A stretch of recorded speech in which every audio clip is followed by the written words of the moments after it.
Welcome to episode number 10 of the Bullens Magic podcast, alongside my co-host, Rebecca Osowski. I'm Seth Dussault. Before we get into the podcast, let's take a look quickly at where we stand in the Futures League right now. Rebecca, fourth place, final playoff spot is in our hands. 2 games up on Worcester and Norwich, going into the final week. What's the big thing for you and how we can get that spot? Over the weekend, we won 2 big games against Vermont and that third against Nashua. And I think that really helped us kind of gauge what we can do going forward. And I think if we continue the dominant pitching and we keep an eye on our at-bats and how long they go, we keep battling the pitchers, we'll be in good shape to keep winning those games and get us over that line. It certainly helps that 4 of the final 6 are at home at Bullens Field, a little bit of Bullens magic. We certainly saw some of it over the series against Vermont and then the game against Nashua on Sunday. And now we're about to talk to 2 guys who have been a huge part of it all season long. Cooper Johnson, Gunnar Johnson, they're brothers. One's an outfielder, one's a catcher. One plays Division II ball at Adelphi, one plays Division I ball at Wofford. But we've been able to watch them all season. Rebecca, what have they meant to the team? Oh, they're great. We're going to talk about it. We have depth at all the positions, and no matter when they play, they're always on their A game. And you know that they're going to do everything they can, both in the field and at the plate, to get us over the edge and do what they can to help us be successful. We definitely will talk about on this podcast, as you'll see, Gunnar leads the league in runners caught stealing percentage. Cooper, we're going to ask him about this, got on SportsCenter, robbed a home run up at Vermont, has made some phenomenal plays. So without further ado, the Johnson brothers here on episode 10 of the Bullens Magic podcast. And joining us now on the Bullens Magic podcast from Adelphi University, it's Cooper Johnson, and from Wofford, it's Gunnar Johnson. Gentlemen, how are we doing today? Good, Seth. How are you? Doing good. We are living the dream here. It's the final week of the season, but let's start it at the beginning, as we always do. How did you guys first get into playing baseball? So, we both kind of got into playing baseball by my dad and my grandfather. My grandfather worked with the Mets for 33 years and then worked with the Cardinals, I believe, for another 10 before that. He's a Hall of Fame scout in the major leagues. And then my dad played, obviously, when he was a kid and then ended up getting drafted by the Mets. So that kind of just got us into it at an early age. I don't know if Gunnar has anything to... Growing up with such dominant influences in your life, how did that impact you growing up and in your baseball careers? Honestly, it was a lot better than just your average dad coaching you on the field, because it was never you never had the thought of having to question their knowledge in the game, because you knew that. It's been proven by factual, oh, he got drafted, he was a Hall of Fame scout. They knew what they were talking about. So there was no. And he was always our coaches growing up, but there was no, oh, this kid's playing because his dad's the coach. There's, oh, he's only the coaching, he's coaching a daddy ball type style. You knew, and everyone knew on the team knew that it was someone who was very informative about the game and could teach it at a non-biased level between what kids he liked or what kids he didn't like. Yeah, and just to go off what Gunnar said, it was just I think from my point of view, we got a good mix of dad off the field, coach on the field. So it was more of being able to split that into 2. So if we're talking about baseball at home, it's different than what it would be at the field. There'd be no favoritism and stuff like that. So I just think that growing up with, I guess you could say, expectations, I think it definitely formed me into a better player than I would have been without those expectations, for sure. So. Other than your dad and your grandfather, who were some of the baseball players that you looked up to when you were growing up? Me and Gunnar are both big Mets fans. And David Wright and Jose Reyes were those 2 guys for us. He wears 5, I wear 7 for those 2 reasons. So those are 2 really big influences growing up. Obviously, being a Mets fan, you have the captain, and then Jose Reyes, who was my favorite player growing up. And I think just trying to be like them definitely was a big factor growing up. I tried to play shortstop growing up. A couple unfortunate things happened. Getting hit in the face with a couple of baseballs, so I moved to the outfield. But both of us playing the infield growing up, it was just we modeled our game after those 2 guys. I don't know if Gunnar has anything else to add towards that. Outside of baseball, do each of you have a skill or fun fact that people may not know about you? Is it outside of baseball? Yeah. I mean, me personally, I would say I'm up there and easy would say like top 5%. And like when it comes to like first person, like shooters, like video games, like Call of Duty, Fortnite, games like that. Yeah, I could say I'm I can confirm. pretty good at that. I can confirm Gunnar could have probably went pro playing video games. I can't confirm that. But for me, it might be like a little embarrassing, but I play piano. Really? So yeah, that was a thing I did when I was in high school. I did it for 2-3 years. So yeah, that was my little fun fact outside of baseball. So when are we going to get the Cooper Johnson, Justin Sinibaldi, Jack DiGirolamo band together? Because Justin told us he plays the harmonica, and Jack's a really good singer. Yeah, I don't know. I might have to break out of retirement for that one. You guys actually grew up right across the street from Jack, didn't you? Yeah, correct. He lives the house diagonally to the right of our house. So what's it like not only getting to play together then, as brothers, but also to have somebody like that who grew up basically next door also part of your team? Well, actually, it's funny because this is the first time I've seen Jack play since high school. And in high school, he was actually a catcher. He was not a pitcher. So now seeing him as a pitcher and being successful doing that is really good to see, and I'm happy for him that he can do that. And also, it's just like it's just funny how everything's full circle. Like we all grew up obviously playing sports together, wiffle ball in the backyard, basketball in the front yard, tackle football, all that type of stuff. So to kind of go back into my last year of summer ball and like being able to just like come back to some roots. And obviously, we had Dan Hussey, who Gunnar played with for years. We've known him for 10, 15 years. Matt Smith as well, who was also on the team. I've known him, and I've known Molinari for 15 years as well. So it's kind of cool to go full circle and play with some of these guys, and also Rosario as well. Some of these guys I grew up with and played travel ball with. It's pretty cool full circle to see how everyone's developed and turned into the player they are today. As brothers, what has this experience been like? We play at such a high level, and you talked about those guys that you grew up with, but specifically as brothers, what has this experience been like for the both of you? It's been pretty enjoyable just again seeing that, like, we're both I'm in Wofford in South Carolina. He's at Adelphi in Long Island. So we rarely get to see each other play, even if it's on video. Like the most we can get is like a couple innings on video when one of us isn't playing in our own game. So it's like, I always known he's a good player, and he's always known like I'm a good player, but we really haven't seen each other play in 2-3 years. Like honestly, like if you told me what his game looked like 2 months ago, 3 months ago, like I wouldn't know. So it's enjoyable just being able to see him succeed and being able to see what he actually plays like, because like I've missed that, and we haven't really done that since high school.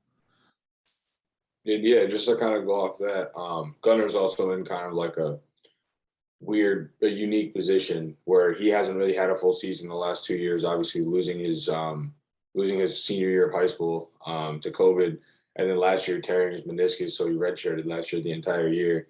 So he's really only had 1 year of summer ball, actually, which it's probably not documented, but me and Gunnar both played summer ball together COVID season in the Central Connecticut Collegiate League. Me, Gunnar, and Molinari were on that team, and so that was the first time we kind of played together since high school. That was 2 years. And then now it's been another 2 years since then.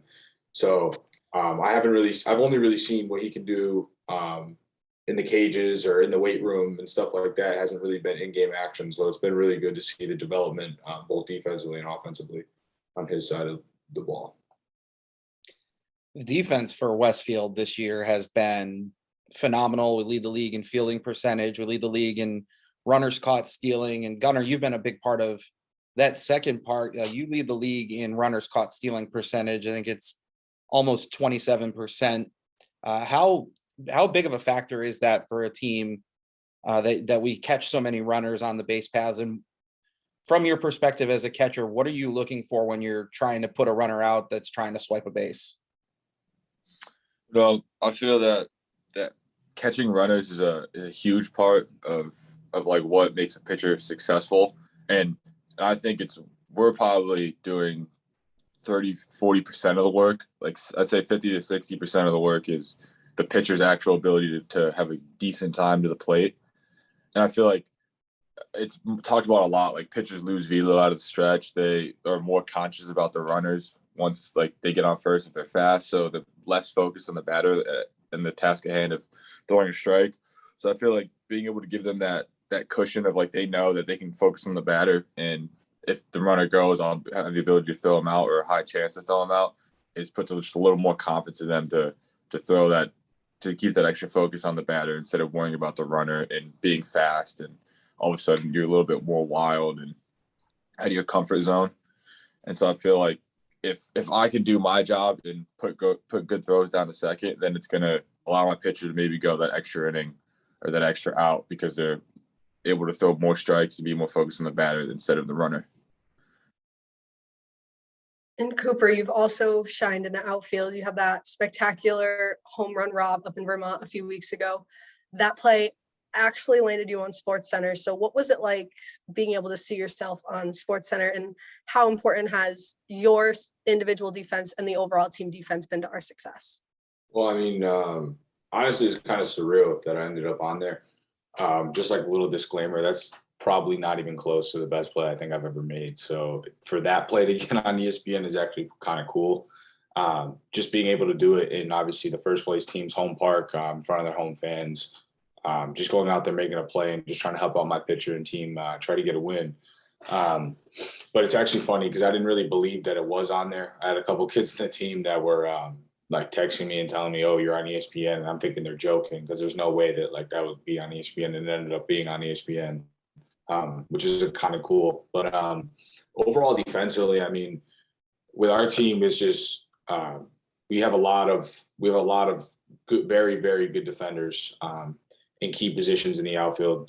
Whether you have Luka in center or you have Gunnar, Jackson, Power behind the plate, and then you have Campanelli up the middle.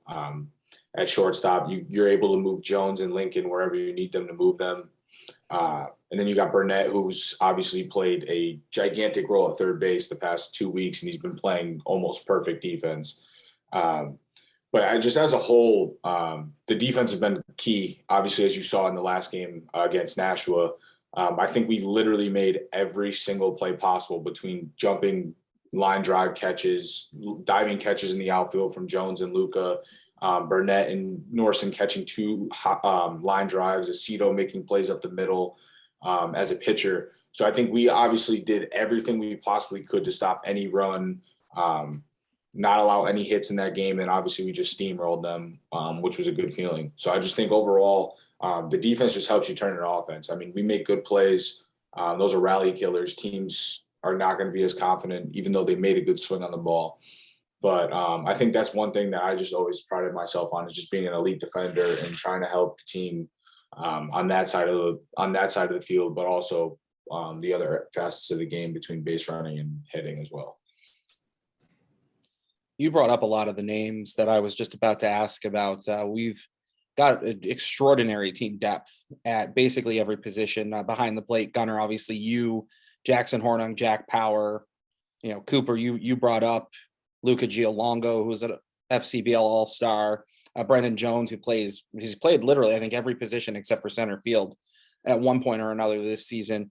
What have you been able to learn from playing alongside those kind of players, and how have they helped our team to be successful coming into the stretch run? So, I mean, just playing with a bunch of players that are talented is just good to talk about their philosophies on certain things and what they think about before. And also myself, just helping them if there's anything they need. I know obviously Jones is newer to the outfield. Luca's kind of been around. He's been an outfielder his whole life. So just like being able to help some of these guys out that are moving around positions between whether it's Chad Lavelle or Lincoln or Jones that's moving from the infield to the outfield. Just trying to help these guys positioning and being able to make plays like that. But it's definitely good talking to some of these guys about how they play their defense, what makes them good, what are their reads, what are their steps, all that type of stuff. So it's good to kind of just mix up and see different point of views from different levels of the game and different schools and how they're taught as well. Gunnar, is there anything specific that you've picked up either from Jackson Hornung or Jack Power over the course of this season? I know that they've both had really strong years as well. Honestly, it's been enjoyable to have such an elite group of catchers, because it's very difficult sometimes going to summer ball and being able to talk about catching on its own is, you could have 2-3 hour conversations about framing, blocking, and everything in between. And there's so many ways where it's like catching, there's no right way to do it or wrong way to do it. There's only just different ways, and how personal it feels to you. So we each have me and Jax have more of a similar style of catching, and then Power he catches with one knee a lot with runners on.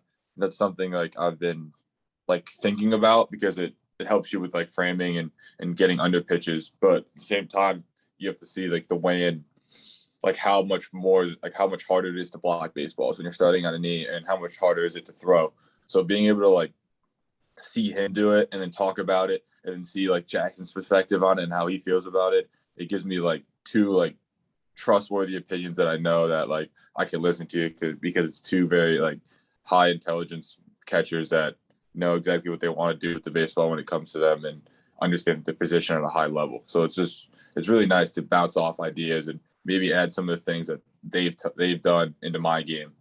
For example, me and Powell have talked a lot about back picking from my knees to first base, and I was we always had a debate of is it slower, is it faster, is it more of a comfortable thing? It's been something that we've been talking about all year, and it's honestly something I'll probably start adding into my game, instead of having to get up and throw to first to see if this is really as fast to do it from your knees.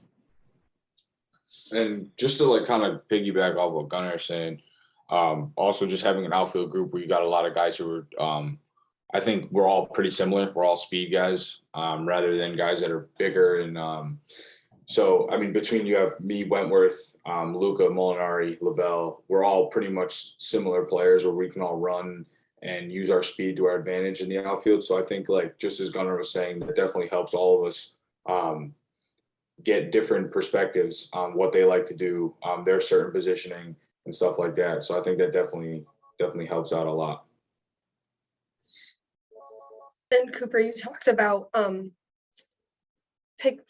being there for the guys and kind of giving them pointers.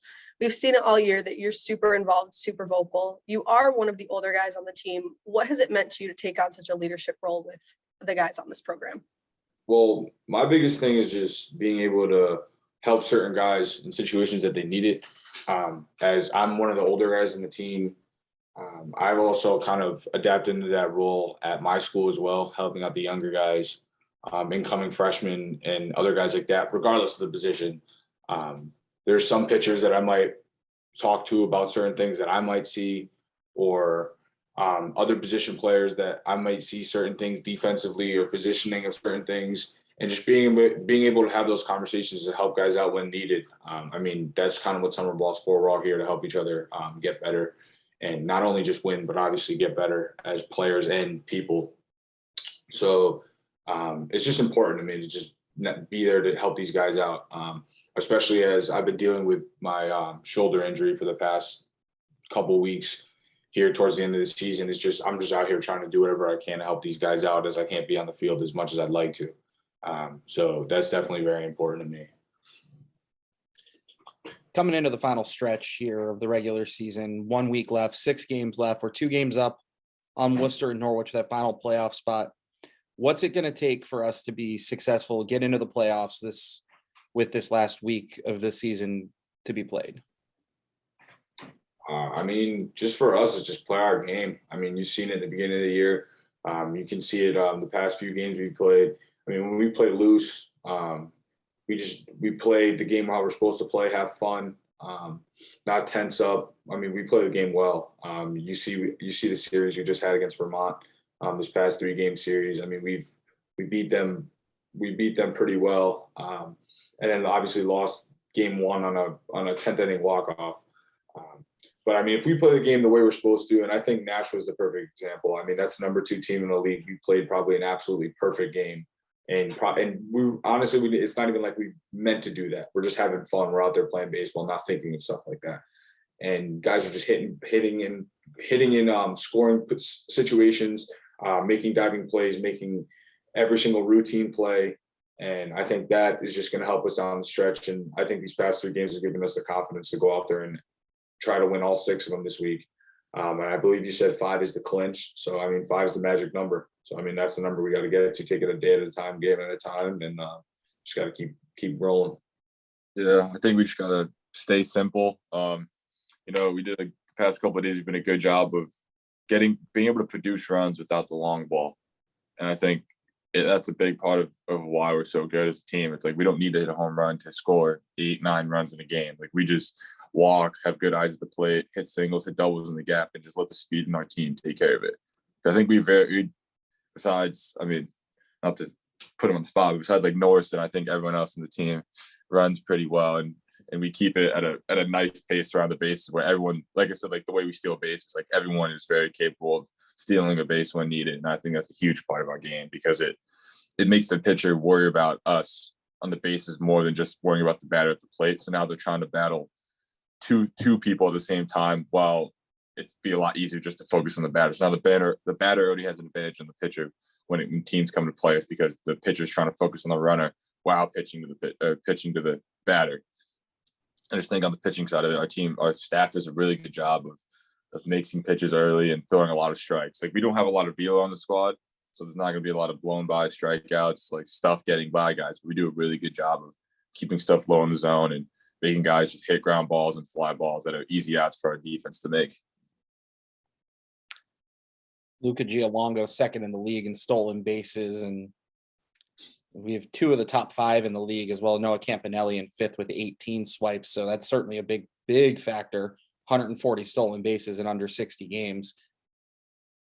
Kind of taking a broader view of the whole season, what's one thing that each of you is going to take back as you head back to school in a couple weeks?